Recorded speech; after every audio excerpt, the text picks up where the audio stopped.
Subtítulo: 10. Sobre la formación de grupos y sociedades espíritas. En varias localidades me solicitaron consejos para la formación de grupos espíritas. Tengo poco que decir a este respecto, además de lo que ya está contenido como instrucción en el libro de los médiums. Agregaré apenas unas pocas palabras. La primera condición es, sin duda, constituir un núcleo de personas serias, por más limitado que sea su número. 5 o 6 personas, si son esclarecidas, sinceras e imbuidas por las verdades de la doctrina y unidas por la misma intención, valen 100 veces más que una multitud de curiosos o indiferentes. Seguidamente, sus miembros fundadores deben redactar un reglamento que se convertirá en ley para todos los adherentes. Este reglamento será muy simple, pues apenas deberá contener los puntos que tiendan a mantener la disciplina interior, dado que solamente las sociedades numerosas y regularmente constituidas son las que establecerán en forma específica las particularidades. Cada grupo, pues, puede confeccionar ese reglamento como lo desee. No obstante, a los efectos de brindar una facilidad y lograr coherencia al mismo, en las últimas páginas de esta obra ofrezco un modelo que podrá ser modificado conforme a las circunstancias y las necesidades propias de cada grupo. En todo, el objetivo fundamental que se persiga debe ser el recogimiento, la conservación del orden más perfecto y la exclusión de toda persona que no esté animada de intenciones serias o pueda constituirse en motivo de perturbación. Esa es la razón de la severidad que deberá ser prescripta a los nuevos miembros a ser admitidos en el futuro. No creáis que esa severidad puede hacer nociva a la propagación del espiritismo. Muy por el contrario, las reuniones serias son las que hacen más prosélitos. Las reuniones frívolas, que son conducidas sin ningún orden ni dignidad, y en las cuales el primer curioso que se presenta puede manifestar sus humoradas, no inspiran ni atención ni respeto y de ellas los incrédulos salen menos convencidos que al entrar. Estas reuniones son la alegría de los enemigos del espiritismo, en cambio las otras son su preocupación, y yo conozco gente que todo lo daría por ver multiplicadas las primeras y desaparecidas la totalidad de las demás. Felizmente es lo contrario lo que ocurre. Es preciso tener en cuenta, además, que el deseo de ser admitido en las reuniones serias aumenta en razón de las dificultades mencionadas. En cuanto a la difusión doctrinaria, ella no se procesa en la medida de la admisión de los asistentes quienes, por lo general, no se convencen en 1 o 2 sesiones sino por el estudio previo y por la conducta de los miembros fuera de las reuniones. Excluir a las mujeres de las reuniones sería menoscabar su capacidad de juzgamiento que, la verdad sea dicha, sin intención de lisonja, muchas veces lleva ventaja sobre la de muchos hombres, entre los cuales incluiríamos hasta ciertos críticos intelectualizados. La presencia de señoras exige una observación más rigurosa de las costumbres de urbanidad y modifica una cierta displicencia común en las reuniones exclusivas de los hombres. Por lo demás, ¿por qué habríamos de privarlas de la influencia moralizadora del espiritismo? La mujer sinceramente espírita podría ser una buena esposa, una buena hija, una buena madre. Por exigencia de su propia condición ella tiene, muchas veces, más necesidad de las sublimes consolaciones del espiritismo, las que la convertirán más fuerte y resignada frente a las pruebas de la vida. Por otra parte, ¿no se sabe que los espíritus solo tienen sexo al encarnar? Si la igualdad de los derechos de la mujer y del hombre debe ser reconocida, con mayor razón ella debe ser respetada entre los espíritas, pues es certero afirmar que la propagación del espiritismo apresurará inevitablemente la abolición de los privilegios que el hombre se autoconcedió por el solo hecho de más fuerte. El advenimiento del espiritismo ha de señalar la era de la emancipación legal de la mujer. Tampoco debéis recelar de la admisión de los jóvenes. La gravedad de la asamblea espírita beneficiará sus caracteres. Ellos se tornarán más serios y, en el momento propicio, mediante la enseñanza de los buenos espíritus, podrán adquirir la fe viva en Dios y en el futuro, el sentimiento de los deberes de familia que los llevará a ser más dulces y respetuosos, a la vez que atemperará la efervescencia de sus pasiones. En cuanto a las formalidades legales, no existe en Francia establecida ninguna, siempre que las reuniones no se realicen con más de 20 personas.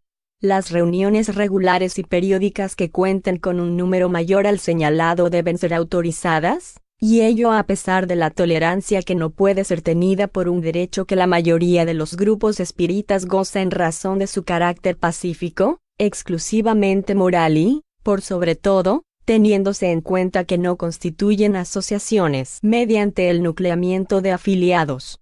No obstante, en cualquier circunstancia los espíritas deben ser los primeros en dar el ejemplo de sumisión a las leyes, cumplimentándolas cuando ello corresponda. Hace algún tiempo se vienen constituyendo algunos grupos que tienen un especial carácter y cuya multiplicación entusiasta queremos destacar. Son los denominados grupos de enseñanza. Ellos se ocupan poco o nada de las manifestaciones. Todo su interés se vuelca en la lectura y la explicación del libro de los espíritus, el libro de los médiums y de artículos de la revista espírita. Algunas personas animosas reúnen con ese objetivo a un cierto número de oyentes con el fin de evitarles las dificultades de la lectura o del estudio en aislamiento. Aplaudimos de todo corazón esa iniciativa que, confiamos, ha de contar con imitadores que ayuden a desarrollar y producir los mejores resultados. Para esa actividad no se tiene necesidad de ser orador o profesor, pues se trata de una lectura, como en familia, seguida de explicaciones sin pretensiones desde el punto de vista de la elocuencia, pero que están al alcance de todas las gentes. Sin hacer de ello una norma obligatoria, muchos grupos tienen por hábito iniciar las sesiones con la lectura de algunos pasajes del libro de los espíritus o del libro de los médiums. Seríamos muy felices de ver esa práctica adoptada por la generalidad, dado que ella tiene por objetivo el despertar la atención por los principios que podrían ser mal comprendidos o pasar desapercibidos. En tales casos es beneficioso que los dirigentes o los presidentes de los grupos preparen con anticipación los pasajes que han de constituir el tema de la lectura, a fin de armonizar esa selección con las circunstancias. No debe causar extrañeza o incomprensión que yo indique esas obras como básicas para el estudio, una vez que son las únicas en que la ciencia espírita se encuentra analizada en todas sus facetas y de una forma metódica. Con todo, habría de juzgar mal quien me supusiese exclusivo al punto de rechazar otras obras, entre las cuales muchas merecen la simpatía de los buenos espíritus. Por lo demás, en un estudio integral es preciso examinar todo, aun aquello que es malo. Considero muy interesante también la lectura de las críticas, para de ellas resaltar el vacío y la ausencia de lógica. En ellas jamás se encuentra una afirmación capaz de conmover la fe de un espírita sincero, por el contrario, la fortalecen, dado que muchas veces ya la hicieron nacer en el corazón de los incrédulos que se dieron al trabajo de compararlas. Lo mismo se puede decir de ciertas obras que, si bien fueron escritas con una finalidad noble, no por eso dejan de contener errores manifiestos o excentricidades que es necesario poner al descubierto. Existe otro hábito cuya adopción nos parece extremadamente útil, es el de que cada grupo recoja y pase en limpio las comunicaciones recibidas con el fin de recurrir a ellas en caso de necesidad. Los espíritus que ven sus enseñanzas relegadas al olvido se decepcionan, por lo que en breve lapso abandonan al grupo. Es también muy útil que se haga una selección especial, bien redactada y clara, de las comunicaciones más bellas e instructivas, releyendo algunas de ellas en cada sesión con el fin de sacarles mayor provecho. Subtítulo: 11. Sobre el uso de prácticas exteriores de culto en los grupos. Con suma frecuencia me ha sido preguntado si es conveniente comenzar las sesiones con oraciones y ceremonias de tipo religioso. La respuesta no es solo mía, sino también de los espíritus que trataron este tema. Sin ninguna duda, no es solo conveniente, sino, además, necesario rogar por medio de una invocación especial, una especie de oración o plegaria, el concurso de los buenos espíritus. Esa práctica predispone al recogimiento, lo cual es una condición especial de toda reunión seria. Lo mismo no sucede en cuanto a las prácticas exteriores de culto, por medio de las que ciertos grupos consideran un deber abrir sus sesiones, pero que tienen más de un inconveniente, a pesar de la buena intención con que son realizadas.